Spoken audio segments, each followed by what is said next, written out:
ज़हीर शरीफ भाई हैं। मेरा सवाल ये है, बापा जी ने दर्स-ए-निज़ामी की तालीम मुकम्मल कहाँ से की है? नीज़ दावत इस्लामी बनाने से कबल बापा जी का ज़रिया मुआश यानी कारोबार क्या था? ज़हीर शरीफ भाई। दावत इस्लामी से कबल मेरा कारोबार, अच्छा फिर दर्स-ए-निज़ामी। मैंने दर्स-ए-निज़ामी नहीं किया, एक दिन का भी कोर्स मैंने नहीं किया। मेरा बस वो मुताला, उलमा की सोहबत, बचपन से शौक़ था मसाइल का, तो यूँ थोड़ा यानी कि वो दो चार मसाइल मुझे याद हो गए। रहा ये कि दावत इस्लामी से पहले मेरी जॉब तो नहीं, मेरा कारोबार।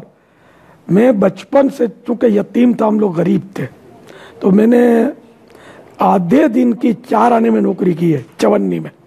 चवन्नी भी अब पता नहीं समझते नहीं समझते, 1 रुपये का चौथा हिस्सा, 1/4 रुपी आधे दिन। पूरा दिन जैसे छुट्टी है, पूरे दिन की अगर नौकरी की, ये आलू प्याज की और जो ठिये होते हैं सब्जियों के, इन पर तो 8 आने पूरे दिन के, यानी आधा रुपया।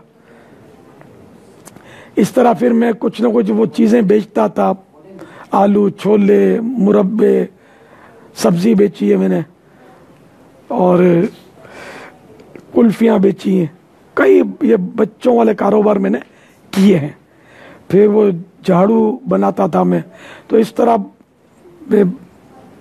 फिर इत्र का कारोबार तो यूँ शुरू हुआ कि मैंने गौस पाक की एक मनक़बत लिखी, सलाम सुल्तान औलिया को हमारा सलाम हो, और इसका खूबसूरत तुगरा बनवाया। और तुगरे मैंने ये बांटे तुगरे, तो एक नौजवान आया मेरे पास, उसने कहा ये तुगरे पर एड्रेस लिखा था नूर मस्जिद पर, मैं नूर मस्जिद में इमामत करता था, तो उसने मुझे इतनी बड़ी बोतल इत्र की तोहफे में दी। जो आया था वो गौस पाक के दीवाने थे वो। तो ये इत्र की शीशी पर मैंने छोटी छोटी इत्र की शीशियाँ हासिल की, और मेरी मिल्क थी, मुझे तोहफा दिया था, मैंने उसको 2-2 रुपये की या 1-1 रुपये की वो शीशियाँ बेची। फिर मैं उसकी दुकान पे गया, मैंने कहा अब मैं तुमसे ख़रीदूँगा इत्र। तो मैंने इत्र ख़रीदा, लगाने का पहले से ही शौक़ था मुझे, तो मैंने इत्र ख़रीदा और फिर मैंने बैग में रखकर इत्र बेचना शुरू किया।